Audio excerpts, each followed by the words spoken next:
Hello everyone, आज अपन chapter first के mathematics के ऑब्जेक्टिव का पार्ट सेकंड आपके सामने हाजिर हो चुके हैं। तो आपको जो है पार्ट फर्स्ट में 6 ऑब्जेक्टिव सॉल्व करा दिए थे।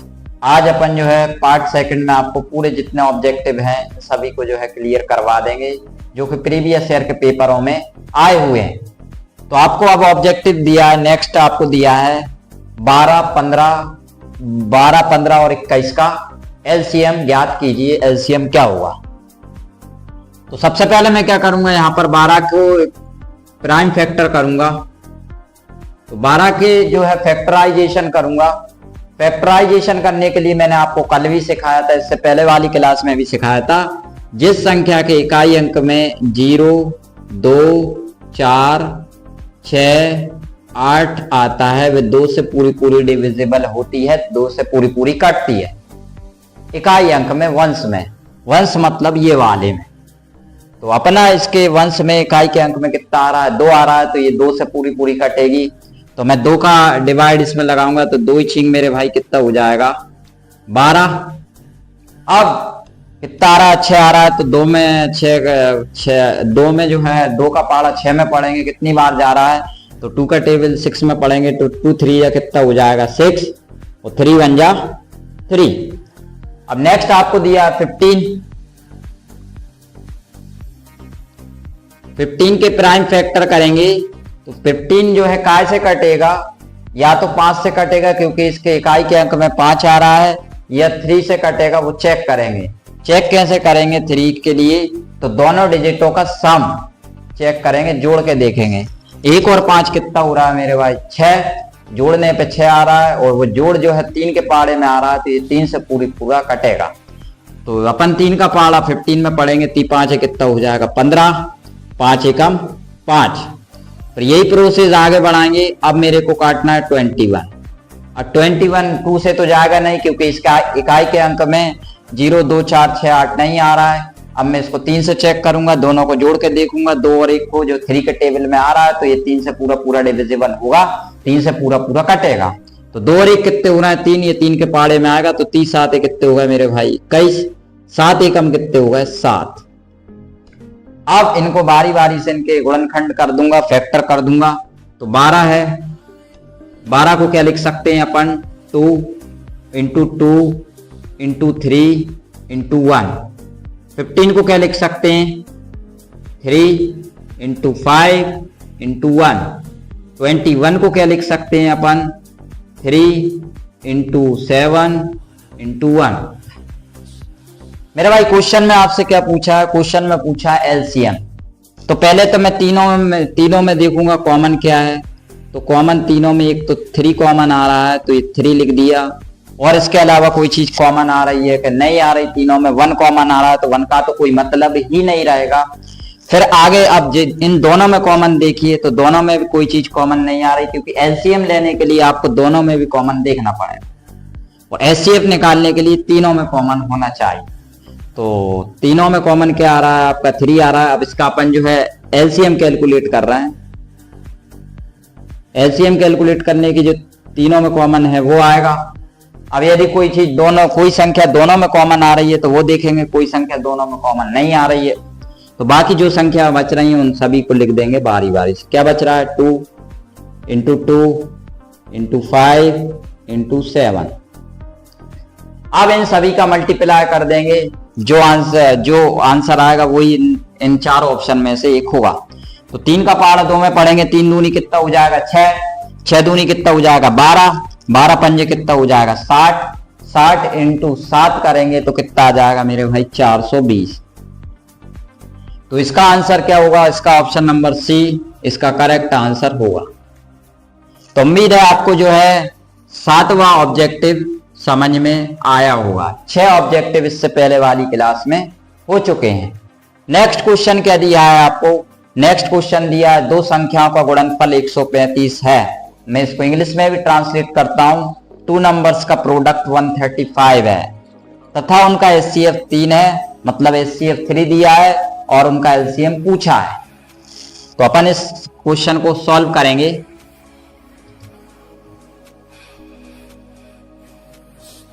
इस क्वेश्चन को सॉल्व करने के लिए क्या करना पड़ेगा, मेरे को एक फॉर्मूले की जरूरत पड़ेगी, जो फॉर्मूला आप सभी को पता भी होना चाहिए और ज्यादातर स्टूडेंट को पता भी होगा। कौन सा फॉर्मूला? ये अपन कर रहे हैं 8वां objective solve. LCM into HCF बराबर प्रोडक्ट ऑफ टू नंबर, मतलब दो संख्याओं का गुणनफल बराबर एलसीएम इंटू एचसीएफ होता है। अब एलसीएफ गुणनफल कितना दिया? 135, एचसीएफ 3 दिया, एलसीएम पूछा है। तो एलसीएम उन्होंने पूछा है, एचसीएफ की वैल्यू 3 दी है, दोनों संख्याओं का गुणनफल टू नंबर्स का प्रोडक्ट कितना दिया है? 135। तो भाई एलसीएम बराबर क्या हो जाएगा? 135 अपॉन 3। अब 3 का टेबल 13 में पढ़ूंगा तो 3 चुक्को कितना हो जाएगा मेरे भाई? 12। अब बचेगा कितना? 1 और 5 कितने हो जाएंगे? 15 हो जाएंगे, 6 नहीं करना है। अब 15 में अपन जो है 3 का पारा पढ़ेंगे तो 3 5 कितना हो जाएगा? 15।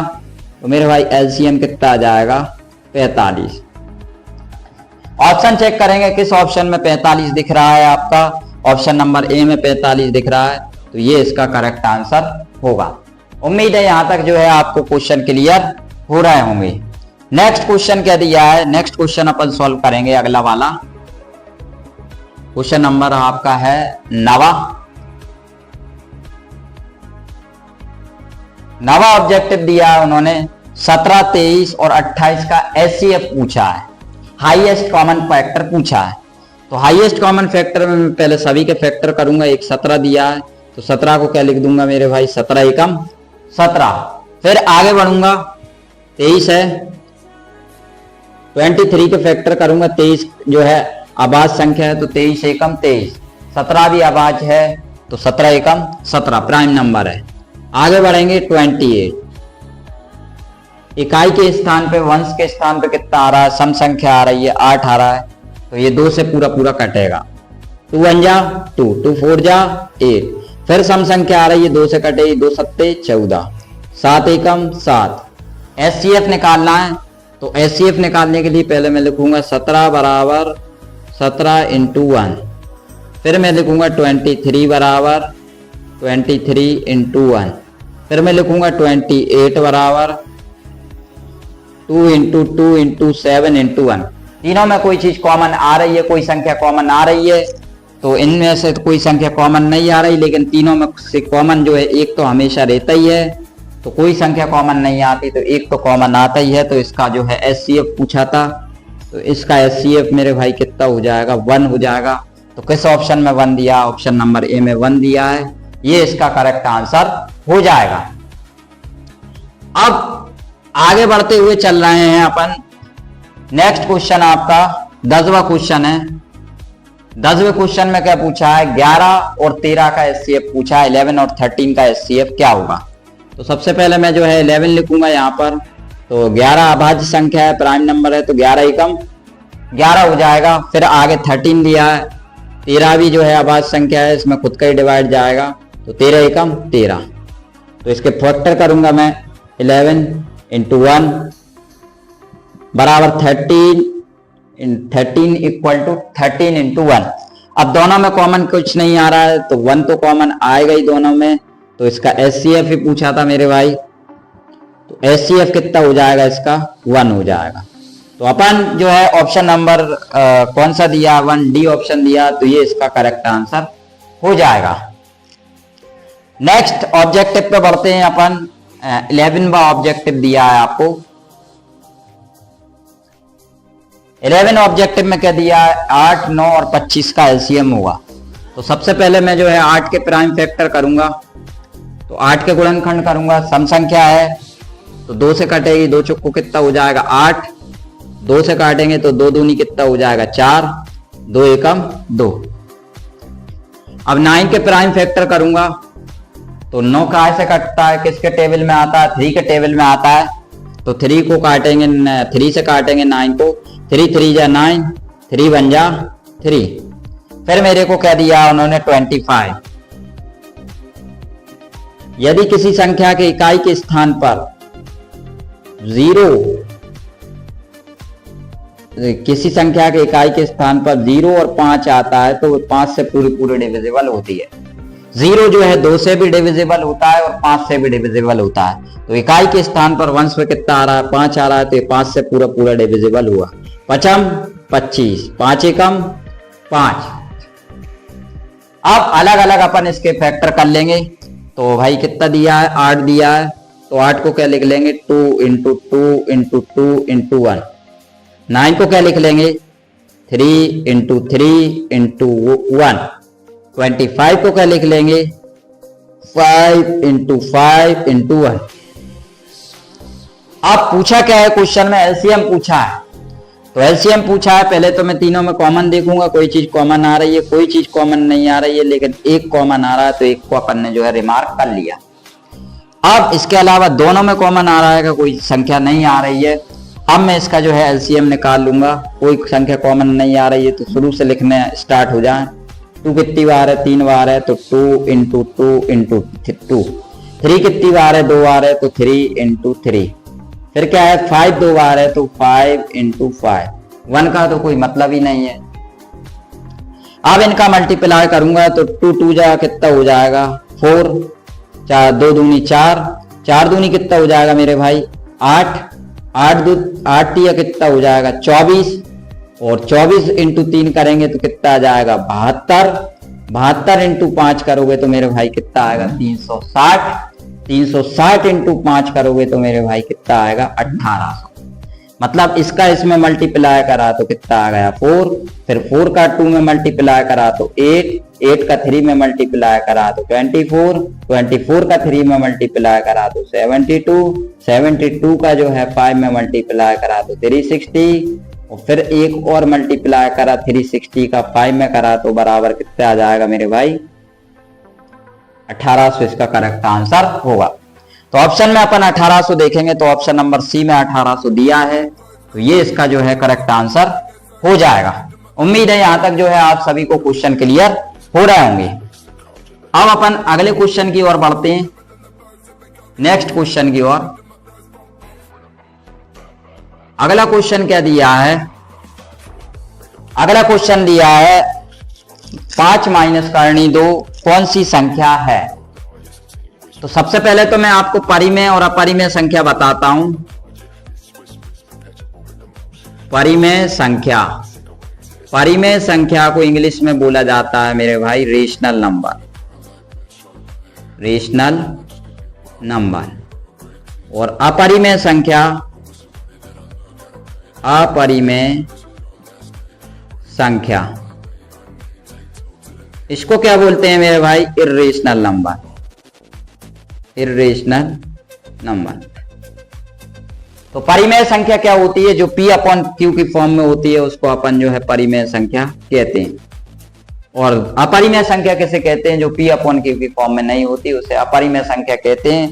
और जो रूट से बाहर न, जिस संख्या को रूट से बाहर ना निकाला जा सके वे भी आपकी अपरिमेय संख्या होती है, जैसे कि √2, √3, √5। जो भी संख्या रूट में रहती है वह आपकी और रूट से बाहर नहीं निकल सकती वह अपरिमेय संख्या होती है। तो जो P/Q की फॉर्म में होती है वो परिमेय संख्या होती है, जो P/Q की फॉर्म में नहीं होती वे अपरिमेय संख्या होती है। अब एक आपका कॉन्सेप्ट आता है पाई, आपका परिमेय संख्या है या अपरिमेय संख्या है। तो पाई का कॉन्सेप्ट यह है, पाई आपका अपरिमेय संख्या है, इर्रेशनल नंबर है, अपरिमेय है। पाई अपरिमेय है। तो पाई की वैल्यू कितनी होती है, पाई की वैल्यू कोई फिक्स नहीं है, अपन इसको लगभग में लिखते हैं। अब आपके दिमाग में क्वेश्चन आ रहा होगा, सर 22/7 भी तो जो है पाई की वैल्यू होती है और जो P/Q की फॉर्म में होती है, लेकिन अपरिमेय संख्या कैसे होगी। तो 22/7 तो आपकी परिमेय संख्या है, 22/7 जो है परिमेय संख्या है क्योंकि वो P/Q की फॉर्म में है। तो पाई का वैल्यू 22/7 नहीं होता है, वो अपन लगभग में लिखते हैं। कैसे, जैसे अपन 22/7 करेंगे तो मेरे भाई ये कितना आएगा 3.142857142857 ऐसे ऐसे ये चलता जाएगा। और यदि मैं पाई की वैल्यू बताऊं तो पाई की वैल्यू मेरे भाई कितनी होती है 3.141592653539 और डॉट डॉट ऐसे बढ़ती हुई चली जाती। लेकिन ये यहां तक तो ये सेम आते हैं, लेकिन इसके बाद जो है वैल्यू चेंज हो जाती है। पाई की वैल्यू मेरे कहने का मतलब ये है फिक्स नहीं है। यदि अपन 22/7 में डिवाइड करेंगे तो संख्या ये आएगी, और पाई का मान लगभग में ये होता है, लेकिन अपन इसको मानते हैं 3.22/7 लिख देते हैं कभी कभी, लेकिन पाई का मान कभी 22/7 नहीं होता है, क्योंकि पाई का वैल्यू अभी तक कोई निकाल ही नहीं पाया है। तो 22/7 आपका कौन सी संख्या है? 22/7 तो आपका परिमेय संख्या है। कौन सी संख्या है? परिमेय संख्या है 22/7। लेकिन पाई कैसी है? अपरिमेय संख्या है, क्योंकि 22/7 को डिवाइड करना है तो ये संख्या आती है, और पाई का वैल्यू कितना होता है 3.14159265 और इसका वैल्यू निकालना है तो ये कुछ अलग आ रहा है। तो मेरे कहने का मतलब ये है पाई आपका अपरिमेय संख्या है, और जिसको रूट से बाहर नहीं निकाल सकते वे भी अपरिमेय संख्या है, और जो रूट से बाहर निकल जाए वे आपका परिमेय संख्या है। जैसे कि √9 है, √9 में जो है आपका 3 बाहर आ जाएगा तो ये आपका रेशनल नंबर हो जाएगा, परिमेय संख्या हो जाएगी।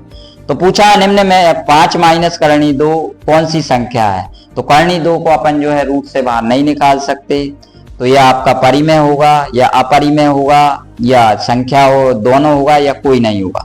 तो 5 माइनस करनी 2 मेरे भाई क्या होगा? आपका अपरिमेय संख्या होगा। क्या होगा? अपरिमेय संख्या होगा, क्योंकि √2 को अपन बाहर नहीं निकाल सकते।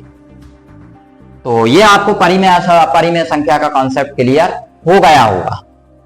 अब आगे बढ़ते हैं अपन।